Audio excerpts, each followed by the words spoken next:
অসম পুলিচৰ যেটো 102 বুলি আপোনালোকে ফোন নাম্বাৰ দেখিছে 112 এই গোটেই প্ৰকল্পটোক আধুনিক ৰূপত সজাই তুলিবৰ বাবে আমি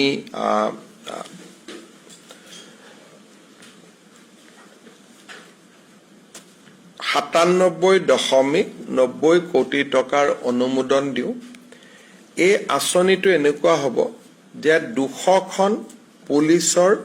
ভ্যান থাকিব পুলিচ ভ্যানত সাব ইন্সপেক্টৰ এজনৰ নেতৃত্বত সেই পুলিচ ভ্যানখন থাকিব 112ৰ এটা কল সেন্টাৰ থাকিব যিটো কল সেন্টাৰ আমি দেৰগাঁৱত প্ৰতিষ্ঠা কৰিম লাচিত বৰফুকন একাডেমিত যিকোনো মানুহে মোৰ ঘৰত চুৰ হৈছে মোৰ ঘৰত ডকাইতি হৈছে বা মোৰ ওপৰত আক্ৰমণ হৈছে 112ত ফোন কৰাৰ লগে লগে 112ই 108ৰ দৰে প্ৰথমতে আমাৰ যেটো ডেস্কবোৰ্ড থাকিব তাত জিআইএস সিগনেলৰ পৰা উলিয়াই লব যে ঘটনাস্থলীৰ পৰা কোনখন গাড়ী ওচৰত আছে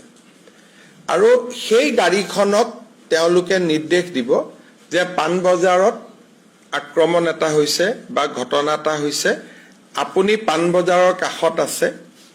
আপুনি ফাঁসি বজাৰত আছে তৎকালীনভাৱে আপোনালোকে ঘটনাস্থলীলৈকে যাওক তাৰমানে মোবাইল পুলিচ ষ্টেচন এটা হ'ব 200টা মোবাইল পুলিচ ষ্টেচন য'ত নেকি 112ক ফোন কৰাৰ লগে লগে তাৰ পৰা অপাৰেটৰে ইনষ্ট্ৰাকচন দিব আৰু পুলিচ ষ্টেচন বা পুলিচ গাড়ী কেখন ঘটনাস্থলীত গৈ উপস্থিত হ'ব এই গোটেই কামটো কৰিবৰ কাৰণে আমাক 1000 জন ড্ৰাইভাৰ লাগিব 200 খন গাড়ী কেইবাটাও শিফটত হ'ব 200 খন গাড়ী লাগিব আমাক সফটওয়্যাৰ লাগিব আৰু কন্ট্ৰোল ৰুমত এনি টাইম বহি থাকিবৰ কাৰণে 200 গৰাকী লৰা ছোৱালী লাগিব এই গোটেই প্ৰকল্পটো আমি ৰূপায়ণ কৰিম আৰু তাৰ বাবে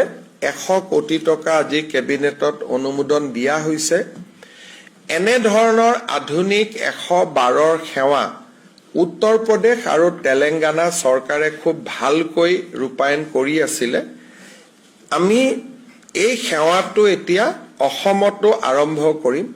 আৰু 112ত যেতিয়া কোনোবাই ফোন কৰিব যদি মেডিকেল আৰ্জেন্সি